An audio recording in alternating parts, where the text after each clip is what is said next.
kui kedagi veel ei oleks, ta siis liitub hiljem. Et mikrofon on uus lisandus, ma ei olegi näinud seda varem siin. Et tere tulemast jälle kuulama meie loengusarja või sellist vestlusõhtut. Nagu ikka me ootame teie küsimusi, mis just teid huvitab kõige rohkem, et sekkuge kindlasti sellesse kõnelusse vahepeal.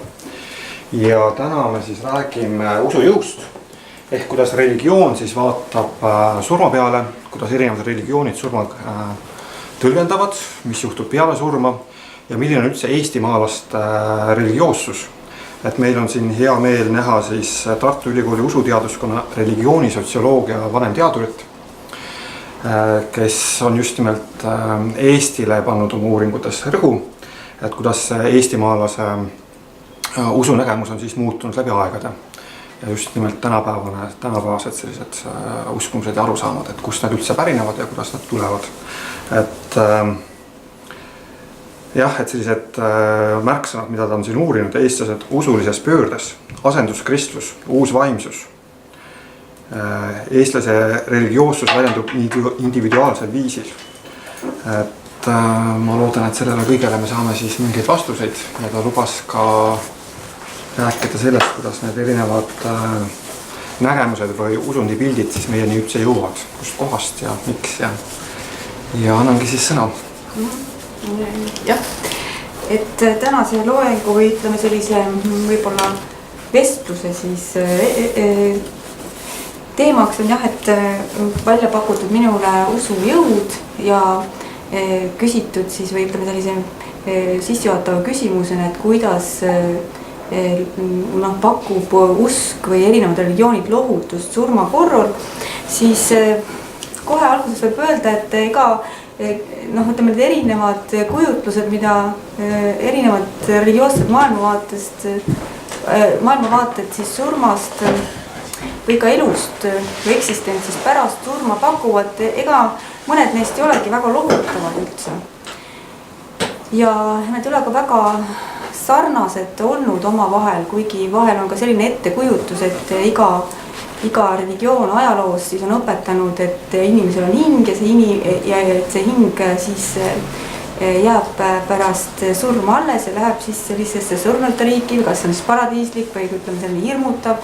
Aga et selline ettekujutus on siis justkui laiendatud kõikidele religioonidele, siiski see pole nii või ei ole ka nii olnud.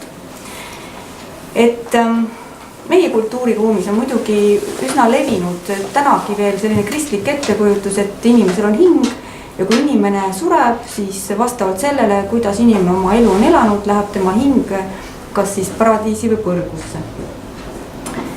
Ja tänagi usub sellisel viisil nii-öelda surmajärgsesse eksistentsi siis märkimisväärne osa eestlastest ja venelastest. Ja siin me näeme selle slaidi peal, et inimhinge eksistents jätkub ka pärast surma, seda uskus siis 45% eestlastest ja venelastest 63%. Nii et üsna palju inimesi siis Eestis usub ikkagi, et inimesel on hing. Ja et see inimhing jääb siis pärast keha surma alles. Nüüd paradiisi olemasolus uskus siis 21% eestlastest ja 47% venelastest. Ning põrgusse uskus siis, et on olemas põrgu 19% eestlastest ja 45% venelastest. Ja nüüd see ettekujutus on, see kristlik ettekujutus on siis levinud ja muidugi ta on levinud eelkõige kristlaste seas muidugi. Nüüd kristlik ettekujutus tegelikult, mis saab inimesest pärast surma, ta ei ole võib-olla nii nagu me praegu seda räägin, ta on väga lihtne või väga lihtsustatud ettekujutus. Kristluses on ja ka teine ettekujutus, et kui maailm lõpeb, siis toimub enne lõppu surnute üles tõusmine. Eks ole, et selline ettekujutus on olnud, ta tundub kuidagi veider või arusaamatud, mida see tähendanud.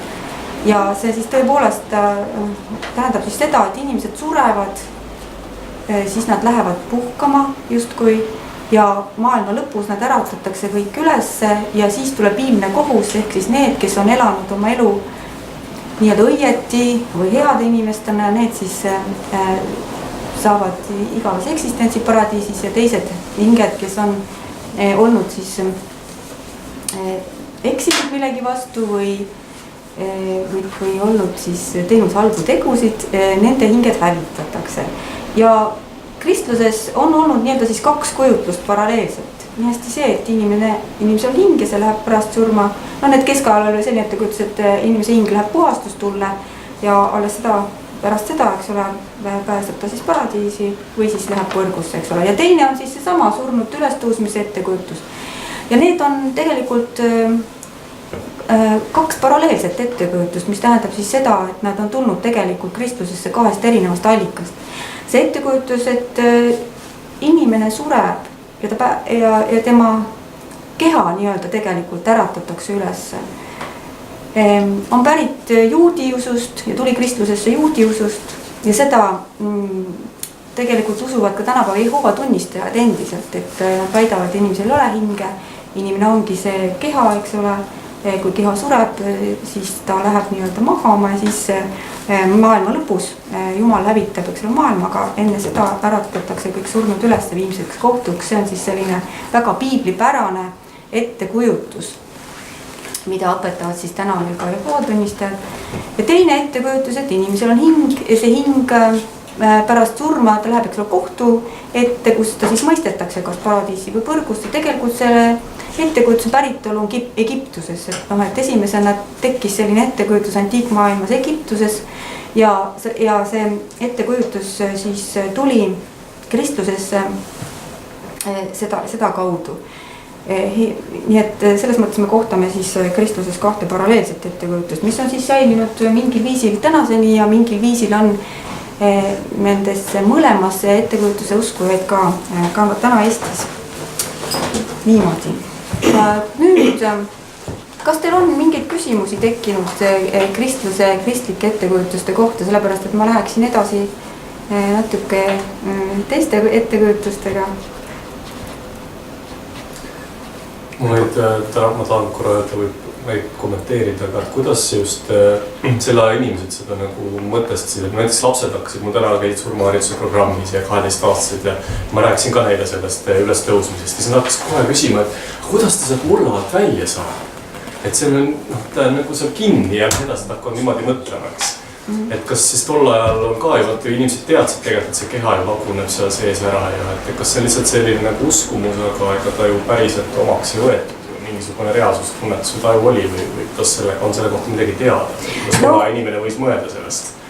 Kuidas täpselt mõtles keskaja inimene, eks ole, seda ju selleni ei jõua, aga kuidas Jehoova tunnistajad täna mõtlevad, on lihtsalt see, et inimese kood jääb ju alles, et kood, iga inimese kohta on oma kood, see on Jumala juures, Jumal selle koodi järgi loob inimese uuesti.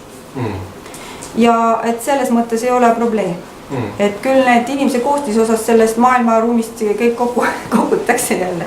Et selles mõttes nemad ei näe sellest probleemi, et inimene võib täiesti hävida, eks ole, inimese keha. Et mida seal on siis elustada või üles äratada, ta ei ole ju enam. Et sellepärast on nagu põletus ei ole okei. Jah, aga mõni saab ju hukka, eks ole, lihtsalt tulekahjus. Aga ega sellegi poolest on siis ettekujutus, näiteks Jehoova tunnistajatel, et Jumalal on võimalik inimest nii-öelda tema koodi järgi uuesti üles äratada. Kes selline osa on?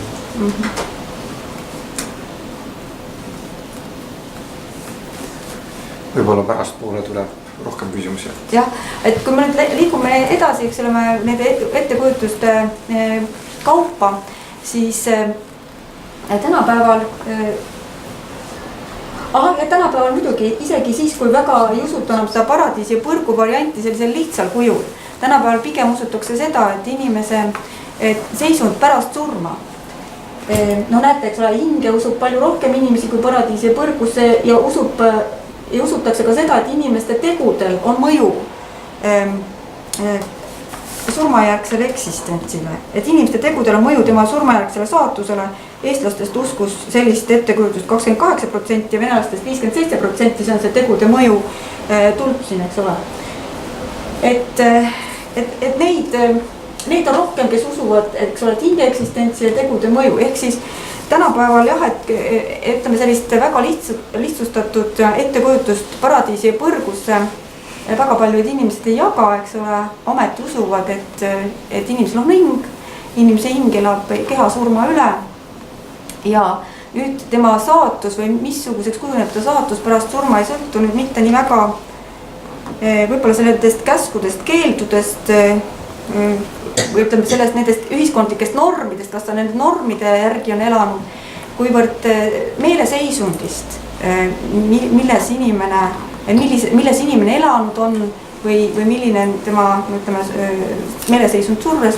Ehk siis, et see meeleseisund on see, mis inimese ütleme selle paiga või selle olukorra siis kuidagi konstrueerib seal pärast surma.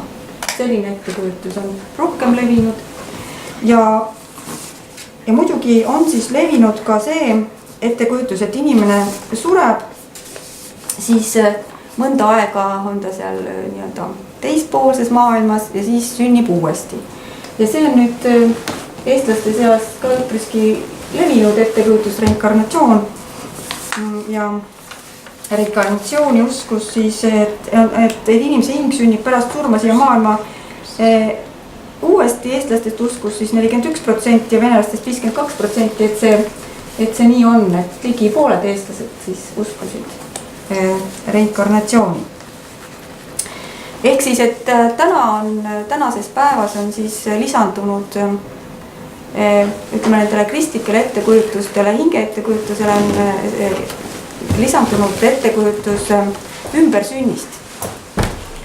Ja see idee ümbersünnist ehk reinkarnatsioonist on siis Eesti kultuuriruumi tulnud muidugi budismist, hinduismist aga ta ei ole nüüd ütleme sellisel originaalsel kujul levinud, vaid ta on vahendatud siis uue vaimsuse ütleme subkultuuri kaudu. Ehk siis, et kui ütleme hinduismis või budismis on nähtud ütleme sellist ümbersündi, see on siis nähtud seda pidevat kannatuste rattas tiirlemisena, siis ütleme uue vaimsuse subkultuuris on seda uuesti sünni võimalust nähtud positiivsena uue elu võimalusena, eks ole, et see on siis midagi, mis on pigem nüüd juba võib ju öelda, et lohutav teadmine, et inimene elab rohkem kui ühe elu ja et need elu võimalusi on veel ees ja seda siis võib-olla tõesti peetakse või seda usutakse sellise lohutava uskumusena. Ja nüüd jällegi, et mis seda järgmist elu siis usutakse mõjutavad ikkagi jälle inimeste teod ja nende tagajärjed ja nüüd siia selle reinkarnatsiooni ideega haakub karma idee, eks see karma idee ongi teo ja tagajärje seadus, ehk siis, et kuidas inimene oma elu elab, et sellise saatuse ta pälvib kohe ka siinses elus või siis järgmises elus, eks ole, et ehk siis inimene oma mõtete, sõnade, tegudega loob omaenda elu saatust ja omaenda reaalsust. Nii et see on siis selline idee, et ütleme, kus see kohtu ees seismise idee on siis asendunud karma ideega, et ütleme kohtu ees, et siis kui inimene sureb, eks ole, et siis tuleb see kohus, tema personaalne kohus, elatud elu üle ja siis otsustatakse, kuhu see inimese hing läheb, siis tänapäeval pigem usutakse siis juba seda, et inimene ise loob omaenda sõnade, tegude ja mõtetega selle reaalsuse nii siin kui sealpool piiri. Nii, nüüd võtame uuesti selle hinge ettekujutuse hinge kestmisest pärast surma. Siis tänapäeval on seda ettekujutust võimendanud või sellele hoogu andnud surmalähedased kogemused, kus siis inimesed, kes on sõnaga läbi elanud ütleme sellise kas südame seiskumise või ütleme mingi sellise terviserikke, kus neid on siis väidetavalt on nad siis surnud või on siis arstid öelnud, et neid on vaja elustada, eks ole. Ja või öeldud, et on saabunud surm, siis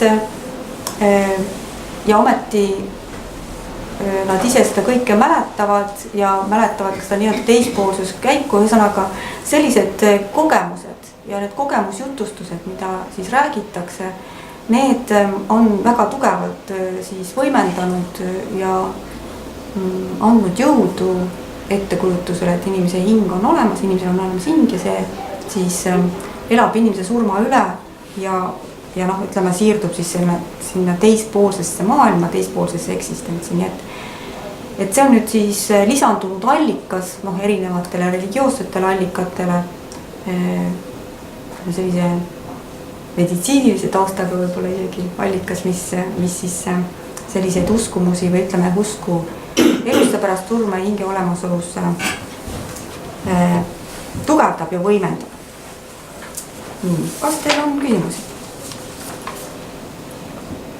Et kas meeleseisund, te rääkisite sellest, kas see peab olema kogu elu või see peab olema suremise hetkel mingi kindel meeleseisund, mis määratleb siis teispoolsust? Ega see ei ole ju, see ei ole mingi teadus, eks ole. Need on inimeste uskumused või arvamused. Et see on ikkagi mingisugune teatud tase, jah, et mis siis inimesel on püsivalt, et see, muidugi sa võid ju surra ka kohkunult, eks ole, autoõnnetuses või mingisuguses muus õnnetuses, aga ütleme see,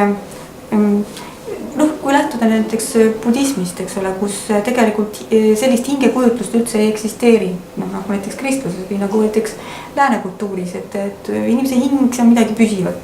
Siis budismis sellist ettekujutust ei ole, on teadvuse vool. Ja see meie meeleseisund, ta muutubki pidevalt, ainult et mingisugusel tasandil, eks ole. Ja tal on mingis mõttes mingisugune seisund või mingisugune tasand, mis on mingil viisil püsivalt, eks ole, et ta ei olegi püsiv, aga ütleme, ma ei oskagi seda päris hästi seletada. Et ettekujutus on selline, et ikkagi see seisund või meeleseisund, mille inimene on siis saavutanud, eks ole, selleks suremise hetkeks, jah, kui me räägime budismist nüüd konkreetselt. Aga see ei pea, ma kujutan ette, kas ta nüüd sõltub surmahetkest, see on jälle ettekujutuste asi, eks ole. Et ega seda ei saa ju järele kontrollimas käia. Ja seda ei saa katseliselt ka kuidagi kindlaks teha. Nii et sellele ei saa sellisel viisil väga kindlalt ju vastata. Kas võib öelda, et see kõik on hästi isikus endas kinni, et oli sellist teoloogiat kui sellist nagu tekkinud üldse, et tänapäevases mõistes inimesed ei usalda teoloogiat või kedagi teist? Kindlasti nii ja naa, tähendab, et need ettekujutused siiski enamus on ju pärit erinevatest religioossetest maailmavaadetest ja erinevatel religioossetel koolkondadel on erinevad ettekujutused, erinevad õpetused sellest, mis on inimene, millest inimene koosneb, eks ole, mis on surm ja mis pärast surma saab. Et on väga erinevad ettekujutused, eks ole. Ja kui me võtame nüüd selle judaismi, millest ma alguses ka juttu tegin, et inimesed äratatakse maailma lõpus üles, siis ka see tulenes sellest, et judaismis ei olnud väga välja arenud hingekujutlust. Arvati küll nii, et inimene sureb, siis ta ei sure nagu päriselt, et tema eksistents on mingil viisil nagu varjukujul, tema eksistents säilib mingisuguses tolmuses, pimedas hingede riigis, aga see eksistents on seal rõõmutu ja hale ja et surnute hinged on Jumalast eraldatud. Et nad on justkui neetud, eks ole. Nii et see ettekujutus surnute riigist ja sellisest surmaaegsest eksistentsist oli ju päris rõõmutu ja kurb tegelikult. Ütleme sellistes semiidiusundites, kuhu ka siis judaism kuulub. Nii et kui tekkis ettekujutus, et maailm lõpeb ja maailma lõpus äratatakse surnud üles, siis see oli see lohutus või see lootus, millele inimesed kuidas ütelda, mis neist võis lohutada ja seegi ei tulnud, see ettekujutus ei tekkinud mitte judaismis endas, vaid see ettekujutus tuli Pärsia usundist, zoroastrismist, judaismi. Ütleme selline maailma lõpu ettekujutus ja selline üleüldise kohtumõistmise idee, et see tuli ka Pärsia usundist, judaism. Nii et need ettekujutused jah on olnud siis väga erinevad erinevates religioonides. Kas kuidagi öelda praegust juttu kuulates, et kas see religioon valdavalt kuidagi survestab seda õiget elu elama siis või isegi ei survesta, või ma mõtlen, et ei ole nagu väga palju lootust ei anna. Sellist, ma saan aru, et see paradiisi teema on hästi see, kui siin reinkarnatsioon on kannatus ühes budismis, eks praegu see hale teema sealt judaismist või et see on surnud riik. Kust see nagu tuleb, et see kuidagi ei ole tore või? Et see võiks, ma mõtlen just sama see jutustus pärast surma võiks kuidagi inimest toetada oma surmahirmu toime tulemisel. Ei ole seda, et sa pääsed maisest hädaolust kusagile kõrgele, vaid et seal see on veel kehvem, see tulevik on tume, eks ole. Jaa, aga selles mõttes kogu see inimese, ta panigi oma kogu selle elujõu ja selle oma aktiivsuse, see miidiusundütes, eks ole, pandigi siinpoolses elusse, kogu see rõhk oli siinpoolses elus. Et kui sa täitsid Jumala seatud nõudmisi, siis see õnnistus pidigi tulema siinpool. Või karistus pidi tulema siinpool. See tähendab, et see tegelikult sundis elama väga aktiivset elu ja väga, ütleme, selleks reeglite pärast moraalset elu. Ja sellepärast, et millelegi muule loota ei olnud, kui ütlema Jumala armule siinpool.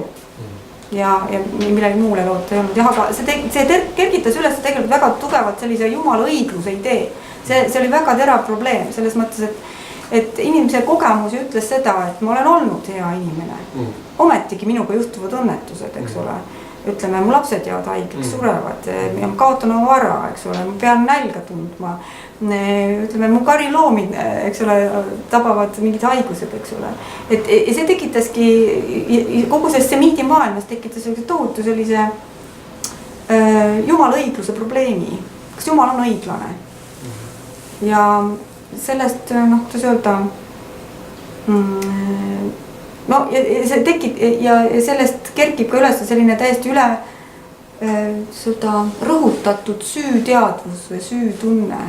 Et kui Jumala ette siis heideti, siis paluti andeks kõikide nende pattude pärast, mida teati end tegevat olnud olevat, eks ole, ja paluti andeks ka nende pattude pärast, mida ei teatud, et nad on teinud igaks juhuks.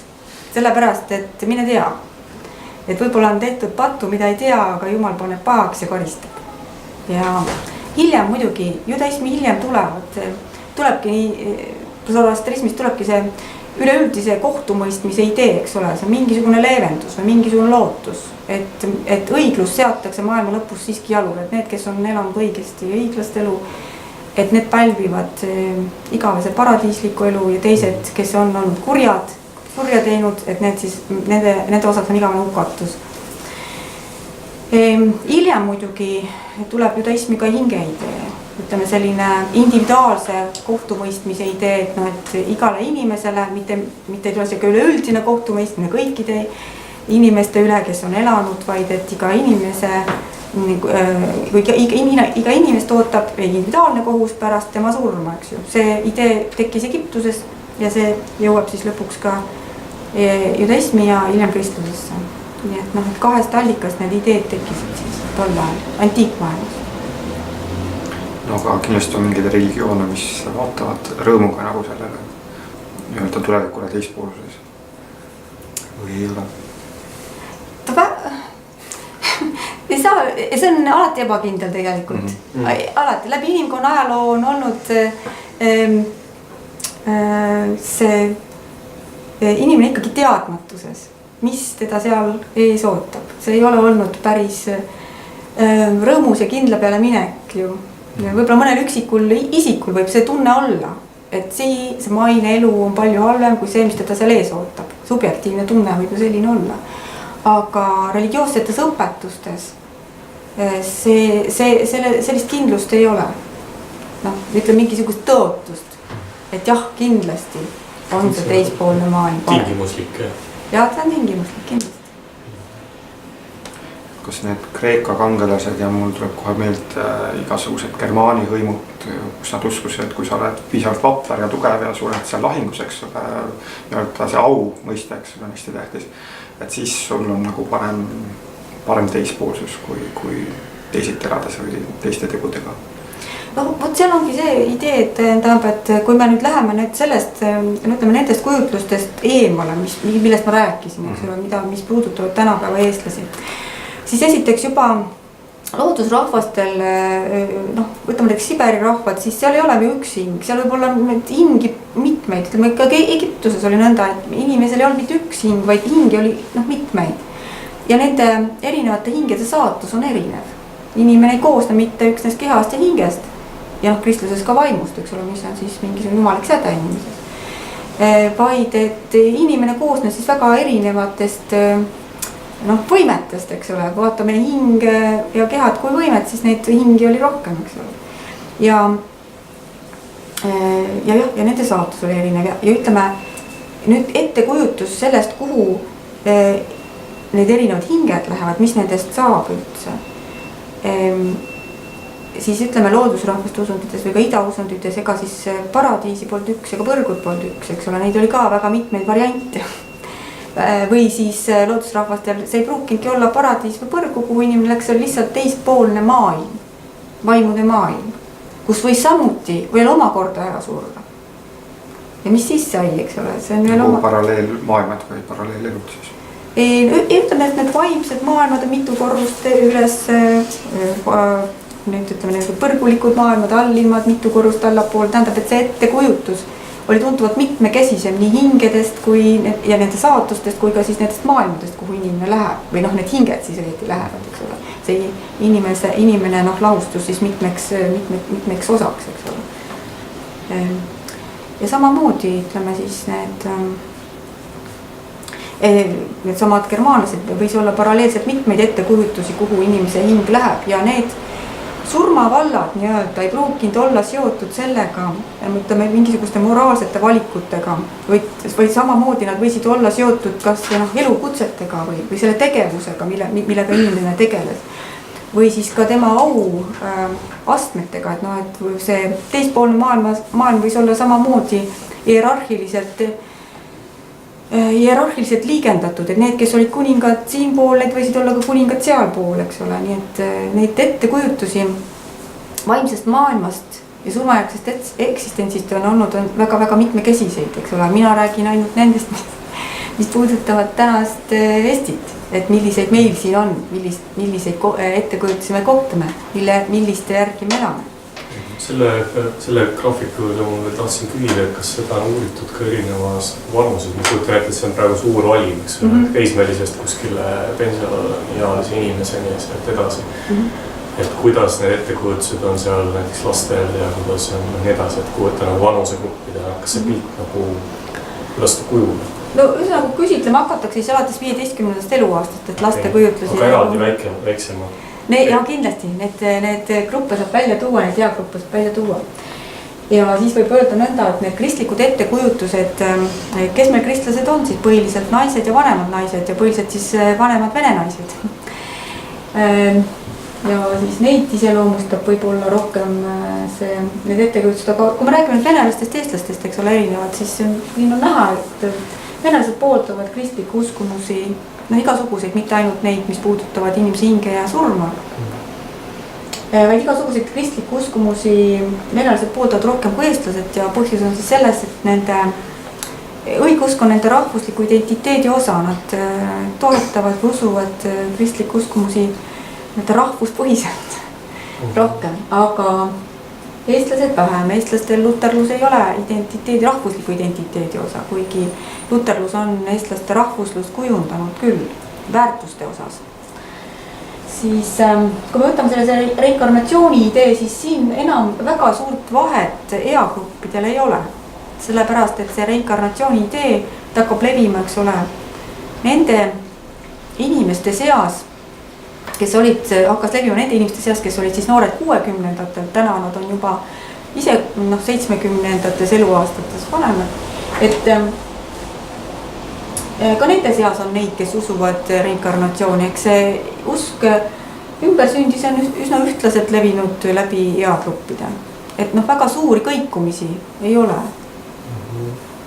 Et seal võib küll ilmselt välja tuua noh, mingisuguseid erinevusi eagruppides, aga noh, midagi märkimisväärselt. Suurt erinevust ei ole.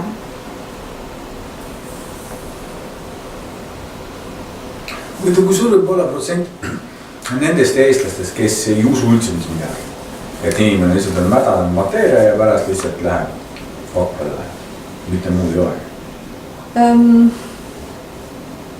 No siit sa võid ju maha lahutada hakata, eks ole. 65% võib olla eestlastest. No ei tea, seal võib olla ka neid, kes noh, mõtlevad, et võib-olla nii, võib-olla naa. Noh, ei tea, ei oska arvata, eks ole, nad ei ole oma arvamust kujundanud, see ei pruugi neile tähtis olla. Sellepärast, et seda elu tuleb siin ja praegu elada ja mis pärast saab noh, võib-olla väga ei huvita veel. Noh, kui eriti kui noored inimesed, aga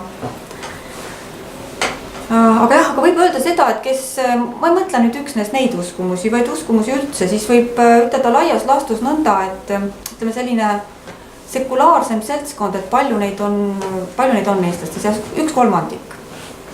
Mis ei tähenda, et nende selle kolmandiku seas ei oleks neid, kes üldse midagi ei usu, noh, seal võib olla neid, kes usuvad näiteks ufosid. Ega muud ei usu, aga ufosid näiteks ei usu. Või üldse mingisuguseid, või saatust. Näiteks usuvad saatusesse, et saatus on, inimesel on saatus ette määratud, seda võivad uskuda. Või usuvad näiteks kosmilisse õiglusesse, usub kosmilisse õiglusesse, et see umbes sellises sõnastuses, et head teod saavad tasutud ja halvad teod karistatud. Sellises ebamäärases sõnastuses usuvad kosmilisse õiglusesse 80% eestlastest. Seega siis ka ütleme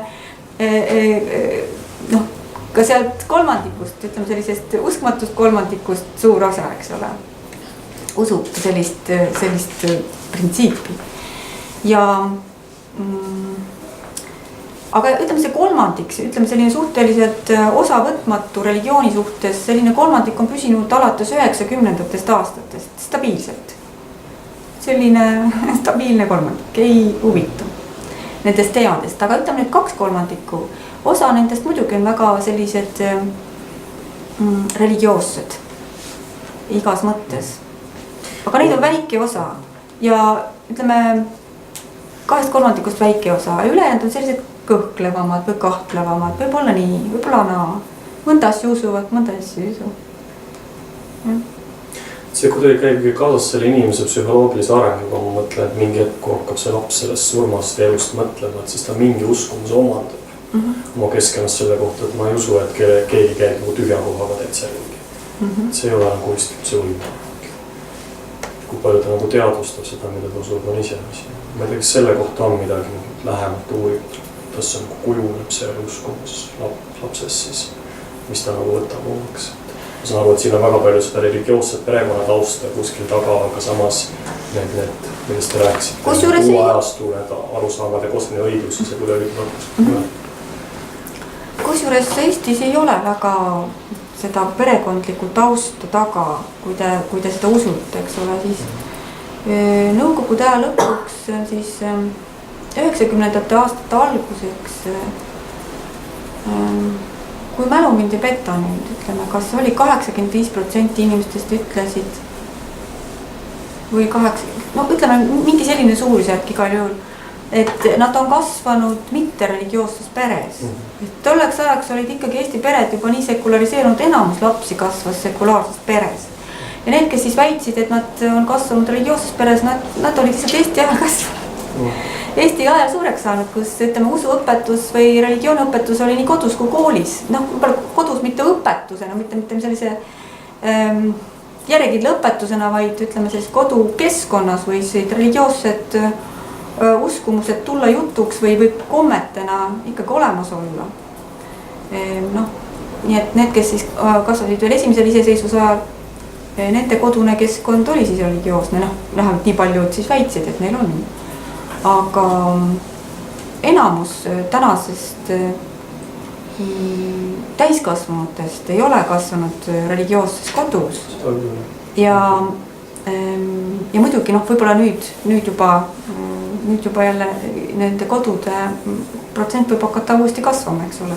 Kus siis noh, need, kes pöördusid 90-ndatel näiteks, võib-olla osa nendest ikkagi kasvatas oma lapsi ka religioosses õhustikus. Hakkas levima, ütleme, uue vaimsuse subkultuur kujuneb, tegelikult hakkab tekkima 1970 aastatel Eestis, aga ta on märkimisväärne siis veel. Ja alates siis 2000. aastast on uus vaimsus kiiresti kasvanud, nii et juba on küllalt perekondi, mis on sellest vaimsusest sedavõrd mõjutatud, et nad kasvatavad ka oma lapsi selles vaimsuses, eks ole, et nii lasteaiad kui koolid üritatakse siis valida sellised, kus seda vaimsust toetatakse. Nii et kindlasti kasvab peale selline põlvkond, kus ütleme, see religioosne kasvukeskkond on laiemalt levinud kui võib-olla nendel, kes siis nõukogude ajal üles kasvavad. Mis see uus vaimsus täpsemalt on ja miks nullindatust? Siis ta muutus nagu sedavõrd massiliseks, et oli märgatav, eks ole, et uus vaimsus on subkultuur, kus siis tegutsevad kõik erinevad vaimsed grupid, ütleme seal joogagrupid, meditatsioonigrupid, erinevad vaimsete tehnikate grupid, seal liigub selline vaimne kirjandus, seda kirjandust loetakse, omavahel suheldakse, see on selline suhtlusringkond, kus inimesed jagavad ühesuguseid ideid ja ühesõnaga me saame seda vaadata kui subkultuuri, eks ole. Kuna uus vaimsus ei ole organiseeritud usund, siis me ei saa temast rääkida kui mingisugusest ühtsest usundist. Aga me saame sellest rääkida kui religioonist kindlasti või usust. Aga see usk ei ole ütleme sellisel viisil organiseeritud nagu on kristlus, eks ole. Et ta on pigem ikkagi selline hajus võrgustik pigem ja ütleme, seal siis on väga erinevad tegevused, erinevad, ütleme sellised grupid, mis tekivad, on üsna lühiajalised, tekivad ja kaovad, uued tulevad peale, siis need kaovad, tulevad jälle omakorda uued, eks ole. Aga ütleme, mingisuguses põhimustris on siis tegemist vaimse enesearengu gruppide vaimse enesearengu õpetusega. Väga laias laastus. See on siis selline ühine nimetaja kõikidele nendele tehnikatele, õpetustele, mis selles subkultuuris liigub.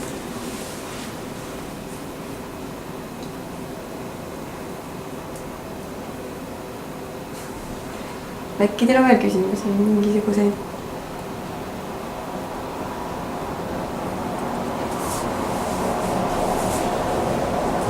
Mul on küsimus võib-olla, võib-olla me lähme siis teemast nii kaugelt, ega edlasti ei jõuagi. Aga mul on see, et kuidas oli nendeks enne luterlust, kuidas eestlased suhtusid surmale, kuidas meie see vaimu või kuidas see oli siis see hingede maailm, mis siis toimus? Ega seda ei teagi selles mõttes, et muidugi võib folkloorist välja noppida kujutlusi, mis võisid olla käibel. Aga ei ole mitte ühtegi, ega tollel ajal välitöid ei tehtud, inimestelt ei korjatud seda, neid arusaamu, kuidas nad maailmast mõtlevad, et mis nad arvavad inimese elust ja mis nad arvavad surmast. Meil ei ole lihtsalt selliseid materjale, ei ole allikaid, millele toetuda. Muidugi, kui folkloristite käest küsida, siis mingisugused allikad on, mille põhjal saab teha oletusi. Aga mingisugust sellist tõsikindlat väita midagi ei oska. Ja teine asi see, et enne luterlust oli katoliiklus, eks ole, ka kristlus. Mis oli enne katoliiklust on küsimus. Ja see on veel keerulisem küsimus, et see, mis oli siis muinasajal, missugune oli muinasaja usk ja millised olid muinasaja uskumused. Muidugi võib teha oletusi arheoloogia andmete põhjal, folkloristika andmete põhjal, aga seal on ikkagi palju ka spekulatiivset, nii et kuna mina ei ole selle ala inimene ka, siis ma pigem ei hakka arvama ega spekuleerima, et minust paremaid õpetlasi sellel alal. Mis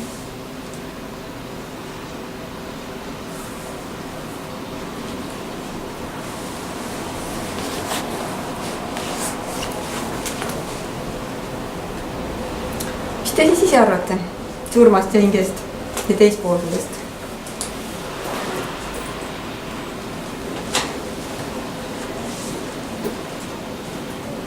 ma just ka mõtlesin selle, et mida siis mina usun. Ma vaatasin seda pilti seal, et ma saan aru, et mul tekkis selline kuidagi arusaam, et noh, selle pildi peale just. Et see hingetulp on seal nüüd kõige kõrgem tulp vist üldse. Et kui miski läheb sinna paradiisi või põrgusse või millegi teod omavad, siis või kuskil need teod ulatuvad kaugemale, on see reinkarnatsioon, siis see miski peab olema. Ja ju siis noh, et kõige nende muude asjadega käib see hingeuskumine vist kaasmast, ma lihtsalt arvan nii. Aga ma saan aru, et ta on mingi hulk. Et miski peab ju säilima. Ma pean uskuma hinge kõigepealt ja siis ma nagu võin mõelda, mis temaga siis toimub. Et mis see nagu see elu pärast surma siis on. Jah, ma arvan küll, et ma usun, et ta on see paradiisi põrgu asi on kuidagi selline, et see kuidagi ei juhi seda elu. Ei tea, mina vähemalt ei taju seda iseenda puhul. Ei karda? Ei karda, üldse ei karda. Kuidagi, jah. Hinge usuda, aga ei karda? Ma ei karda nagu kuskile sattuda või ma ei koge selliseid tingimusi oma elus, et mul oleks kuidagi psüühikas mingisugused jõud, mis juhiksid, et kui ma teen nii või naa, et siis ma nagu mõtlen selle peale, et kuidas ma nagu pärast surma läheb, et ma ei koge seda niiviisi. Et ma kuidagi olen hästi siin ja praegu või selle oma elu mõttes üldse. Kuhu ma nagu surma hetkeks välja jõuan, et see on muidugi üldse. Selles mõttes ju see paradiisi põrgu ja hing ei erine oma vahel eriti märkimisväärselt, et nagu mõlemad on see, kuidas sa usud. Selles mõttes, kui mõtlen, kui nagu et paradiisi põrgu ajab omamoodi naerma ja hing ei aja üldse naerma, hing on nagu see, hing on tõesti täiesti loogiline. Miks mitte, et mingi osa sellest on nagu omane, mingi osa ei ole nagu, mingid tunduvad nagu ilmselgelt konstruktsioonid nagu ja mingid jälleks ei tule. Ja ma kuidagi huvitav mõtlengi, et see on see eestlaste kohta või nagu, mis on mõlgutama nagu mõtted, et kuidagi, et see, et just see võrgustik või kuidas meil eestlastes on kõik nagu välja kujuned, siis nagu nende endas on mingid asjad, millega eestlased nagu, ma tundub nagu üldse ei naljata, mingisugused, mingid teemad nagu et kuidas, et mingid nagu teemad, mingi sügavus, see on meile nagu väga omane uskuda nagu selles, et me oleme kuidagi ühendused, ma ei tea millega. Minu endal on siuke tunne, äkki ma olen ka võib-olla ajalugu, minu enda nagu, ma olen nagu see kristlikust nagu perekonnast, aga siis mul on see nagu kõige nagu loogilisem nagu, et muidugi niimoodi, mitte kuidagi teistmoodi, eks ole, aga nagu, ega nad samad mulle tundub, et see üldse nagu meile omane on uskuda millasegi pigem kui, et see, et eestlased on ateistid, see mulle tundub kuidagi, ma ei ole uhkel ise selle üle, mulle kuidagi, see on nagu sa ütledki 80% usub kosmilistesse jõududesse. See on ka. Ja kõik usuvad midagi, osad usuvad, et elu pärast surma on võimalik, osad usuvad, et ei ole võimalik, eks ole. Ateist usub, et jumalat pole olemas, ta ka usub midagi. Ikkagi kõik usuvad midagi. See on huvitav, kuidas see täna on ka lastepeades segunenud, et täna on sa tunnisaid ka need samad 12-aastased, et oli küsimus, kas keegi on tõestanud, et on põrgu olemas. Et siin kuidagi tuleb see teaduslik maailmapilt ja kuidagi see religioosne või see uskumuste maailm tuleb kokku. Ja siis tekivadki sellised küsimused, et kas keegi on tõestanud. Et siis ma üritasin neile selgitada, et see on selline metafoor ja sa võid seda nagu paigutada erinevatesse elukogemustesse või kohtadesse, mida sa võid inimene võib öelda, et see on põrgu, eks. Et aga, et seda on kas kohta või väga kummaline nagu nendega arutada. See ettekujutus põrgust on väga imelik, mis võimaldab kõiki asju sinna nagu panna. Võtame Viirati põrgu, mis on hoopis teine asi ja räägime maapealsest põrgust ja siis räägime alla surmavalda minekust, et mis see põrgu siis on, see on igaühe peas nagu oma asi, mis tema jaoks on see nagu nii-öelda põrgu. See on nagu põrgu lahti, et siis tulevad sellised väljendid. Aga need vist refereerivad ikkagi sellesse nagu taevas ja põrgu, sellesse dualismi või sellesse eristusse, mulle tundub see maa peal Viirati põrgu on ka nagu nad samad, et me ise siin loome oma selle, aga suhtes nagu sellesse, mis on, see muutub nagu põrgu.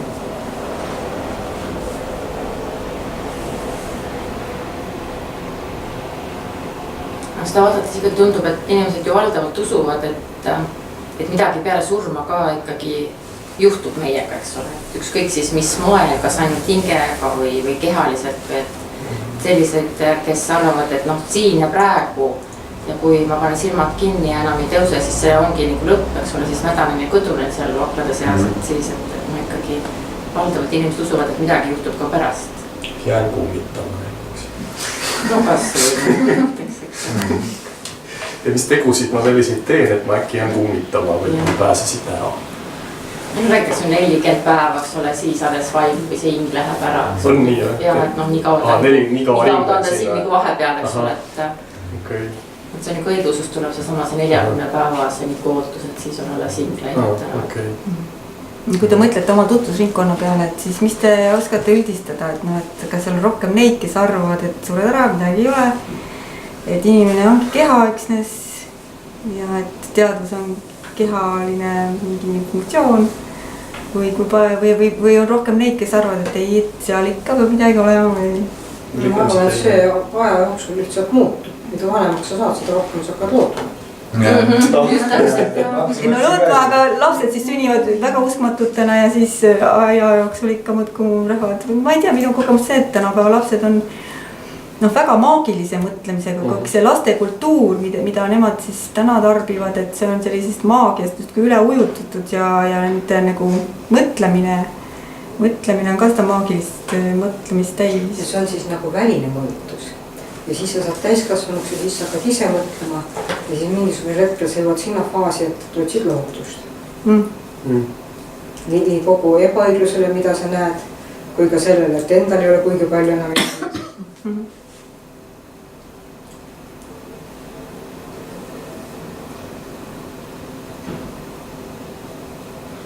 Kui ma enda lapsepõlve peale mõtlen, siis minul oli küll kujutus kogu aeg, et ma ei ole siin üksi või see on nagu kandunud edasi, et tegelikult me ei tea, mis väljaspool on. Tollal muidugi oli hästi suur see ufode laine ka, eks ole. Et kõik midagi uskus, et kuskilt tuleb. Ja minul on selles mõttes jäänud kindel veendumus, nagu usk öeldakse, mis see on. Et surmaga see ei ole nagu lõpp või see ei ole kõik. Ma ei tea, mis edasi tuleb ja ma ei usu sellesse, et tuleb paradiise põrgu või et ma sünnin uuesti kuskile. Kindlasti see teadus on hoopis teistsugune, mida ma kujutan ette, aga see mingil kombel eksisteerib ehk mitte minu keha, mitte minu praegune olek ja see tegevus, mida ma praeguselt ette kujutan, aga mingisuguses mateeria vormis või mitte mateeria vormis, eks ole, mis iganes kosmoses kuidagi see jätkub. Et siis ongi põnev teada, mis see siis tuleb, eks ole, selline teaduslik veidikene huvi on ka, et palju asju, eks ole, saavad elu jooksul teada, mida varem ei teadnud, siis saab jälle midagi avastada. Samas kui arvestada seda, et inimesi kogu aeg nagu tuleb juurde, siis peaks olema see taaskasutuse idee peaks olema. Taas sündingu peaks olema. Et me muidu läheme lõhki. Jah, et see energia jääb see seaduseks, et mingisugune hulk on olemas ja rohkem ei tule juurde, eks ole. Ja see huvitav, ma ilmselt usun ka sellist asja, et mõtlen, et kui ma mõne inimesega elus olen kokku saanud ja siis meie vahel hakkab toimuma midagi sellist, ka emotsionaalses või kuidagi sellises mõttes midagi sellist, mingi siuke tohutu äratundmine, eks. Ja siis nende kohtade peal küll mul aktiveerivad need uskumused, et me oleme kuidagi eelmist elus kokku puutunud või et me nüüd jälle kohtume, et kas tema oli siis kunagi minu naine olnud või keegi selline väga lähedane, oluline inimene, eks. Nüüd me kohtusime jälle selles elus olnud sellisel moel, eks. Et siuke süsteem käivitud küll minu sees, jah. Et seda ma täiesti tajun. See on see inimese vajadus leida selgitusi.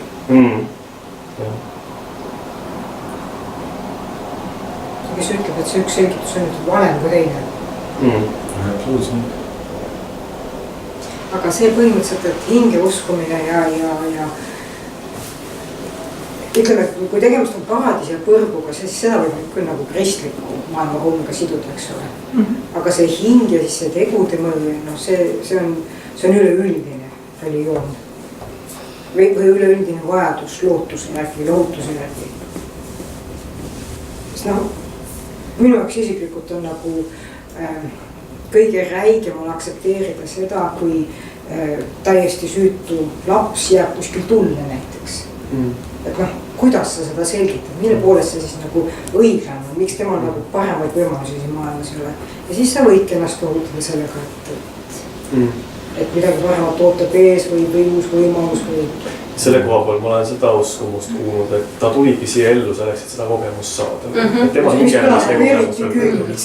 Ja, et see on see. See ei vaata mitte ainult seda kitsast last ja seda mingit ütleme tulekahju või mingit asja, võiks vaadata laiemat pilti, eks ole, et tal ongi nagu mitu hinge, mitu seda kogemust, mis ta peaks see saama. mitme hinge süsteem, see on huvitav, et kui inimesel oli nagu 10 hinge, 7 hinge, kas ta siis sai nagu elu jooksul mõningatest hingedest lahti või pidi ta oma 7 hingega lõpuni minema? Ei no need on erinevad võimed pigem, et noh, et võtame see Egiptuse ettekujutus oli ka ja pa ja siis oli keha. Miks keha oli oluline säilitada, sellepärast et keha oli ka justkui üks hing, eks ole, või mingi teatud võime, et seda ei tohi kaotada selleks, et see inimene taas tervikuna saaks kokku, tal oli ka teistpoolsusest justkui seda keha vaja, eks ju. Ja siis need kehad balsameeriti. Ja kas sellest järeldub, et teistpoolsuses edasi eksisteerimise võimalus oli siis ainult rikkamatel? Kas siis ometigi kõik ei balsameeriti? Ikka, tähendab, nad ei pandud sinna, me ei olnud sellised auakambrid või sellised, ütleme, et kõik nad mässiti ikka nendesse nendesse sidemetesse.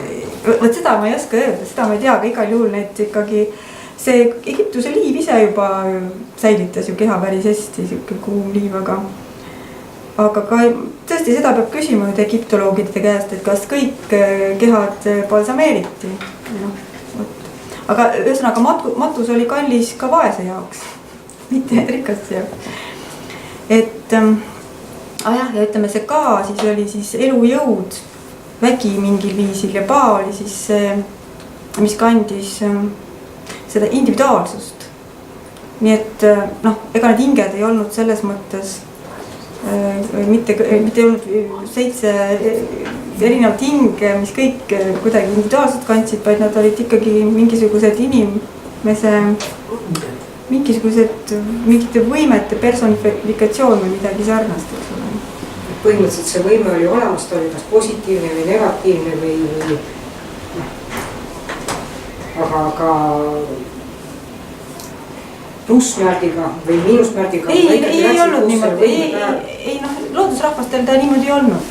Nende hingede saatus jah, võis olla kuidagi. Kas mõni selline religioon, mis usub ülessündi, taassündi, mis igas asja, ülestõusmist, kas neil on olemas selgitus, mismoodi see ära põletatud keha ühtseks kehaks jälle saab? Ja selle sama koodi alusel. No kuidas vanasti või kuidas ütleme näiteks, kuidas mõistsid seda Pärsia usundis inimesed, ega seda ma ei tea täpselt, aga ütleme see uskumus, nagu ta täna elab, eks ole, edasi hooatunnistajate õpetuses, siis nemad selgitavad seda koodi abil, jah, aga ega siis kõik võim selle Jumala ei ole miski võimatu, nii et ta võib ka sellest tuhast inimesi uuesti luua ja mingit, see ei ole probleem, ma arvan. Kuskil on siuke tohutu andmebaas ja siis võetakse kõik vastavalt isiksusele. Hingel on olemas see kood küll ja siis selle alusel ehitatakse keha uuesti külge. Võib-olla see ongi, et seal järgmisel tasandil see ei ole sul nii materiaalne, vaid see energia. Aga nendel on ju, katoliiklastel minu teada on just nimelt see kehad usud. Jah, kehad.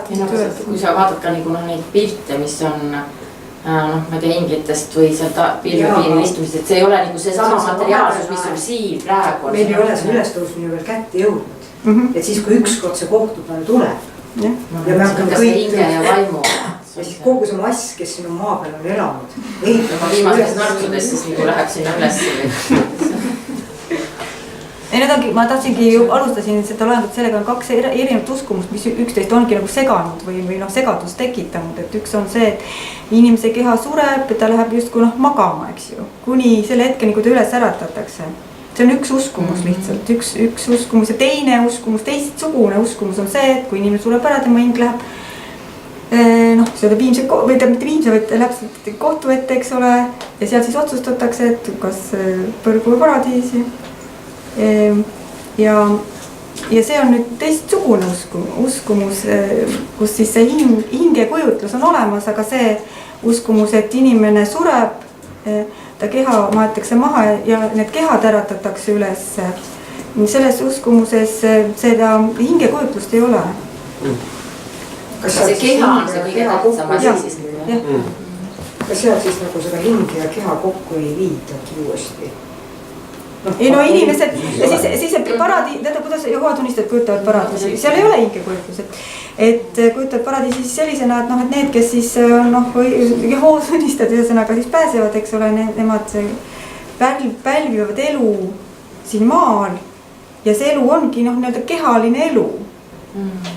See ei ole. Jätkub nagu praegu. Ja siin maa peal, jah. Elu maa peal igavene, no kujuteldamatu tegelikult igavene kehaline elu maa peal. Aga nendel siis nagu see hing ei lahku kehast? Neil ei olegi, jah, nende tegelikult see hing ei ole, jah. Neil on lihtsalt keha peal läheb magama, siis tõstab arutatakse üles. Täpselt, see ongi. Kristusel on ka 2 paralleelset ettekujutust, ma räägin, et tekitavad see segadust, eks ju, kui sa ei tea, et need on erinevad ettekujutust, siis see tekitabki segadust. Aga siis tuleb endale aru anda, et need on 2 erinevat ettekujutust. Suuremad katoliikluse, siis nendel on ju hing ja nendel on ka siis see ülestõusmine. Jah, mõlemad. Ja siis võetakse hing ja pannakse keha kokku. Kuidagi heitakse üles see. No võimalik, et see nii on, jah. Ja see on päris huvitav, et kui ma mõtlen välja, et inimesel nagu hingel on mitu elu, eks ole, et millise keha sa siis valid selle ülestõusmise hetkel, kui sa oled nii kogenud mitu elu siin maa peal on. Ei, Kristuses. Ja Kristuses ei ole sellist ettekujutust, et mitu elu on reinkarnatsioon. Ja siis sa ei ole seotud oma kehaga minu meelest üldse. Siis sa lihtsalt kulgudki kehast kehasse. Ma mõtlen sellest nimekirjast praegu, need 5 valikut on ütleme, mul on ma saan kuidagi, mul tundub see tegude mõju ei puutu üldse asjasse. Et sellepärast, et kas on mingi religioon, kes usub, kus on ka see, et tegude mõju üldse ei loe. Kuidas sul läheb? Mulle tundub see, et tegude mõju, see tundub nagu siukene pigem distsiplineeriv. Et sa usud, et ülekoht, nagu õigustada ülekohut, sa mõtled, küll ta saab oma karistust. Küll sa saad oma karistust. Jah, küll sa saad oma karistust, et õigustada nagu ülekohut või niimoodi, et kuidas see, kui on põrgu, hing, on reinkarnatsioon, kuidas see tegude mõju siis sellesse, see tundub nagu distsiplineeriv. No reinkarnatsiooni idee on ju paaris karma ideega, karma idee ütleb ju väga selgelt, et mitte üksnes sinu järgmine elu ei ole mõjutatud sellest, kuidas sa täna elad, et ka see elu, mida sa täna elad, on mõjutatud sellest, kuidas sa seda elad. Et kõik mõjutab, sinu mõtted, sõnad, teod mõjutavad, nendega sa lood oma reaalsust. Ja noh, kui sa oled ülekohtunud, siis varem või hiljem, noh, see nii-öelda saabub selle sinu näiteks ülekohtusele teole vastav tagajärg, eks. Nii et õiglus on ka selles, noh, nii-öelda jalule seatud selles idees, aga ta on teistsugune, et sa ei pea mitte vastutama kellegi ees, et mida sa teinud oled, eks. Et noh, see ei ole justkui väline, et on mingisugused välised normid, mille sa pead vastama, mille järgi elama ja kui sa seda ei tee, et siis sa satud kohtu alla ja siis saad karistatud, kui sa oled halvasti käitunud.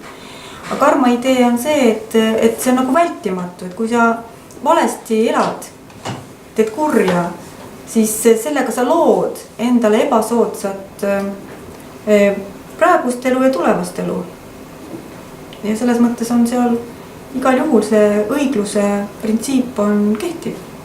No see on nagu selles mõttes, et ta on nii praegus kui ka üle praegus on kehtiv.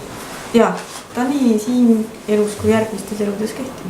Aga kuhu me siis paigutame selle, et nagu öeldud, et vanemate patud nuheldakse laste kätte 7. põlveni?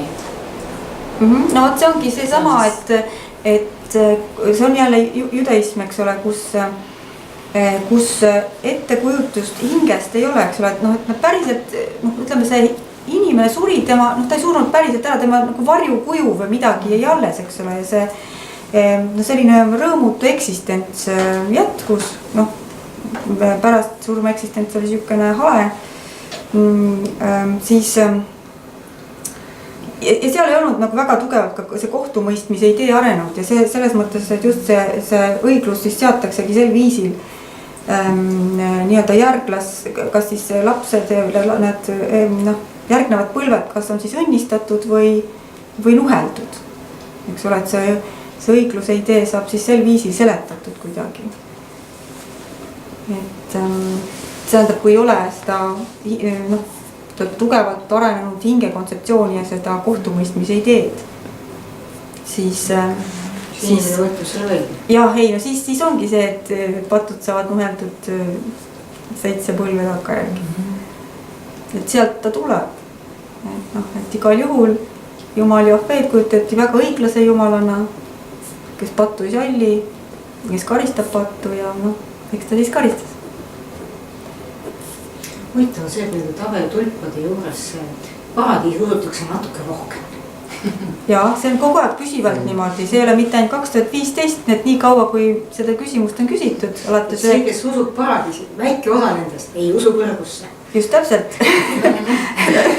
Et alates 90. aastatest, kui seda küsimust on küsitud, on alati olnud neid, kes usuvad paradiisi, aga põrgusse ei usu.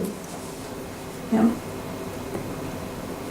Ja huvitav on see, et ka rahvusi vaadeldes siis näiteks tegude mõju puhul on nii suur vahe eestlastele ja venelastele. Et kas see on siis nüüd ka mida see näitab siis mõjutatud?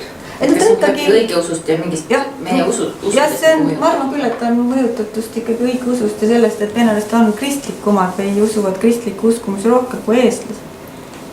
Ma arvan küll, et see tuleb. Mis näitab, et tegelikult me vajame kristlust kui uskugu sellist. See hoiab meid pahategevastena. Jah, aga siis ongi küsimus selles, et kelle jaoks ta kristlust vaja on. Et see viimane teema, mida ma olen uurinud, ongi selline huvitav teema nagu asenduskristlus. See tähendab siis seda, et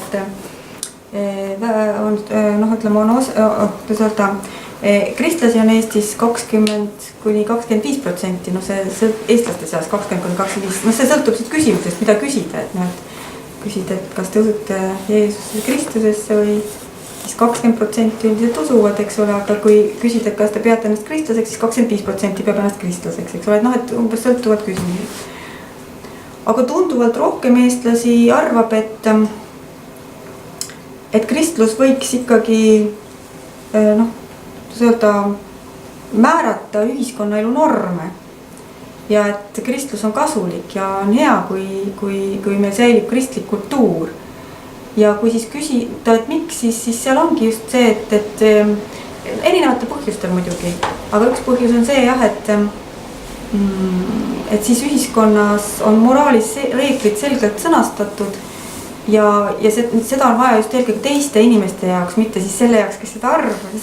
Inimesed arvavad, et kui siis mina küsin, eks ole, intervjuu käigus, et miks sa arvad, et kristlus võiks olla meie kultuuriruumis endiselt selline juhtiv religioon, siis jah, et ta võiks või kristlus võiks püsida või säilida, et jah, et võiks, aga kas ennast kristlaseks pead, ei pea ja miks sa siis ei pea, kui sulle kristlus meeldib, sellepärast, et mina ei taha, et mingi kirik või institutsioon minu elu mõjutaks ja määraks ja et mina tahan olla moraalsetes valikutes vaba, aga need moraalinormid võiksid olemas olla kui orientiir või majakas ja et teised inimesed. Ja mina muidu normaalne inimene, aga need hullud on ju. Ega täpselt, et ma ei pea tegelema teemadega nagu homoseksuaalsus, ma ei pea tegelema ega sükest asja. Ei põhiliselt ikkagi inimesed arvavad, et on kahte tüüpi, ühed on need, kes arvavad, et nad ei suuda ikkagi nende moraalireeglite järgi elada, aga nad võiksid olla põhimõtteliselt olemas, aga et on ka siis neid, kes ütleb, ma niikuinii nende järgi elan, aga teised võiksid ka. Et ja nende jaoks, et mina elan niikuinii, minul pole kristlust vaja, aga nendel on kristlust vaja, sest nemad ei ela. Ja kirik võiks nad nii-öelda korrale kutsuda. Seda on vaja kommunismi ehitama moraali koodeksit, midagi. Ei nii ja naa, tähendab, eks muidugi tähendab, et seda, miks üks või teine inimene soovib, et kristlus oleks, kuigi ta ise ei ole, seal on tõesti väga palju erinevaid põhjuseid ja ei ole ainult see, et teised võiksid korralikud olla, kuigi ma ei ole. Et see on ainult üks tahk sellest, jah. Nii. On veel küsimusi mingi?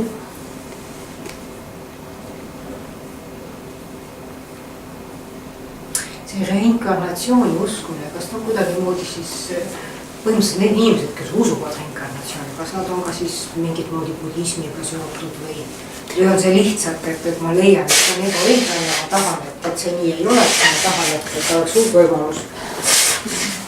Reinkarnatsioon, jah. See on huvitav, et siin on venelaste eestlaste, ütleme, vahe kõige väiksem, eks ole. Jah. See on sellepärast, et see ei ole õigusugu seotud. Jah, et ühesõnaga reinkarnatsioon ikkagi ta levib või usk sellesse ümbersündi. ta levib uue vaimsuse kaudu, kuna uus vaimsus on, ütleme, need ideed on suhteliselt laialt levinud eestlaste seas, siis see uue vaimsuse subkultuur kannab siis neid ideid ja ka seda reinkarnatsiooni ideed edasi. Ja noh, see on siis selgitus, eks ole, et miks ta eestlaste seas nõnda levinud on. Eestlaste seas tundub, kuidas öelda, et jah, et need uue vaimsuse ideed on kuidagi vastu võetavamad kui kristlikud ideed. Nüüd arvestada seda, et kristlus on meile siiski nagu mingil ajaloolisel hetkel peale sunnitud ja selle reinkarnatsiooni mõte on täiesti rahva enda poolt omaks võetud, siis ma näen siin võimalust, et budism oleks näiteks palju edukam religioon Eestis. Aga ta ei ole seda. Selles mõttes, et ega mitte miski ei keela budismil levida, aga ta ei levi. Selles mõttes ta ei levi, või noh, ta levib muidugi, aga ta ei levi massiliselt. Selles mõttes, et põhimõtteliselt see number, mis on nagu 40% eestlasi, need ilmselt ei ole budistid. Ei ole. Lihtsalt mulle meeldib see mõte. Jah, selles mõttes, et budism, ütleme, kui teda on toodud selle traditsioonilisel viisil Eestisse, on budistlikud kogukonnad või budistlikud kogudused. Need on suhteliselt väiksearvulised ja ütleme, selline traditsiooniline budism, ta on ikkagi üsna keeruline, intellektuaalselt keeruline usund. Ja et seda mõista või seda omaks võtta, selleks peab väga palju ka ära õppima neid võõraid mõisteid ja hakkama mõtlema sellistes seostes, milles inimene ei ole üles kasvanud. Ja see on üsna keeruline, eks ole, et õppida ära uued mõtlemise skeemid, uued seosed erinevate mõistete vahel, mis on väga võõrad. Et see nõuab nagu sellist suurt intellektuaalset pingutust, et ta ei tule väga lihtsalt kätte ja selles mõttes budistiks hakkamine ei ole sugugi lihtne. Nüüd ütleme selline mugandatud variant idausunditest, idausundite ideedest, sama see reinkarnatsiooni kujutlus, et seda mugandabki see sama uue vaimsuse keskkond või see subkultuur, mis muudab need ideed arusaadavaks, ehk ta siis tõlgib need ideed, ütleme selliste lääne mõttestruktuuride vormi.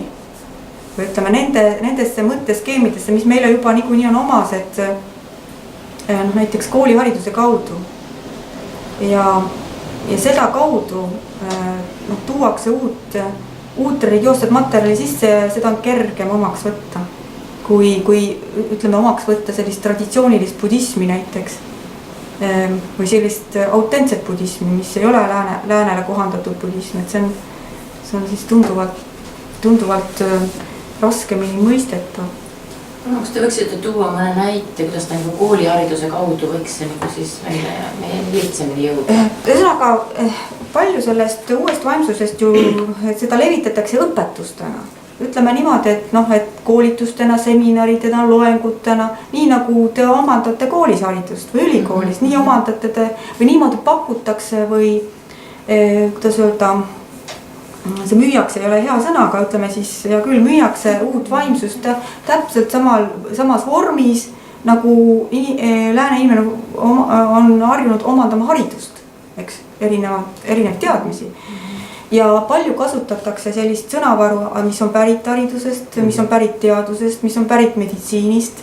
Ühesõnaga, see sõnavara, need mõisted on juba täitsa arusaadavad.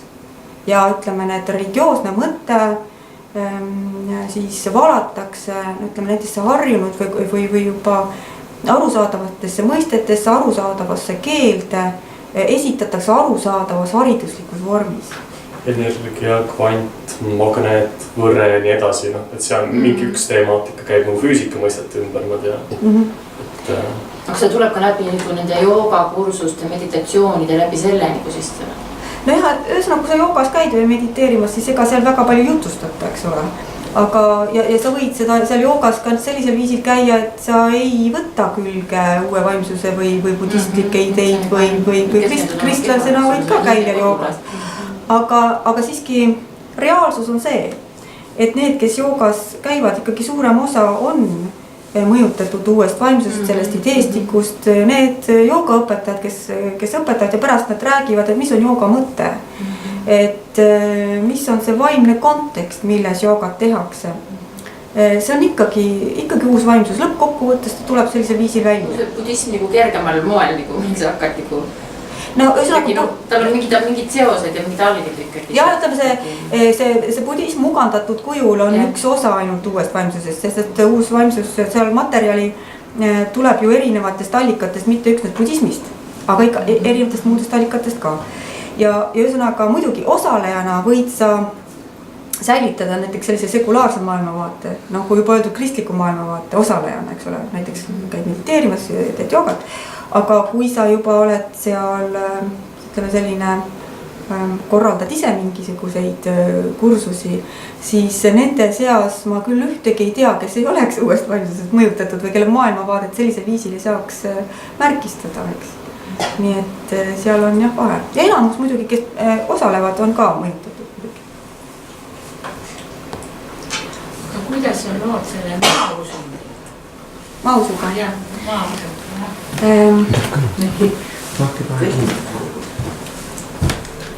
Maausuga, noh, ühesõnaga, maausuga on üsnaga maausu kohta on meil selles mõttes vähe teada, et teda ei ole väga palju uuritud, aga mida võib öelda on nõnda, et on, eks ole, maavalla koda, taarausuliste ja maausuliste maavalla koda. Ja nende koduleheküljed võib, eks ole, siis lugeda, et mida nad usuvad, mis on nende praktika, mis on nende ideoloogia. Aga nüüd inimesed, kes ennast näiteks rahvaloendusel nimetavad maausulisteks, neid on tunduvalt rohkem kui neid, kes on koja liikmed. Palju on kodade liikmeid, seda ma ei tea, kas tänaseks päevaks on avalikustatud, aga võimalik, et ei ole, sellepärast, et jah, et neid on võib-olla liiga vähe selleks, et need seandaks neid avalikustada. Aga jah, et neid on ikkagi mõned tuhanded, kes ennast rahvaloendusel nimetavad maausulisteks ja nüüd ei olegi selge, et mida mõtlevad need inimesed, kes ennast maausulisena identifitseerivad, mis see nende maausk nende meelest on.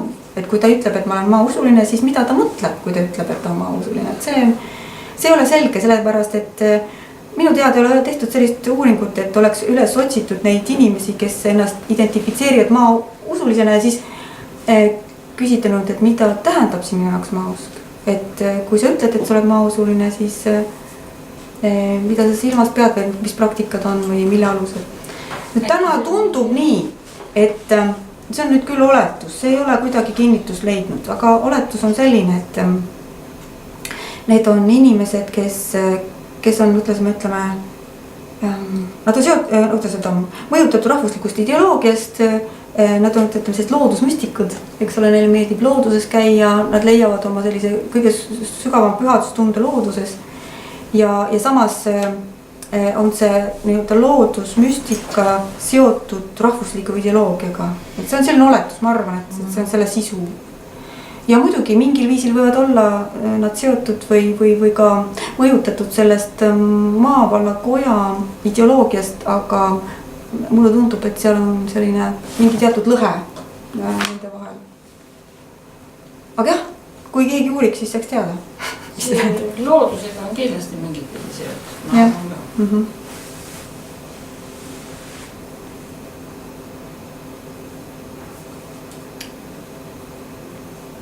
Ja muidugi maavalla koda on taotlenud siis oma enda riituste, õigust oma enda riitustele ehk siis põletusmatust, eks ole.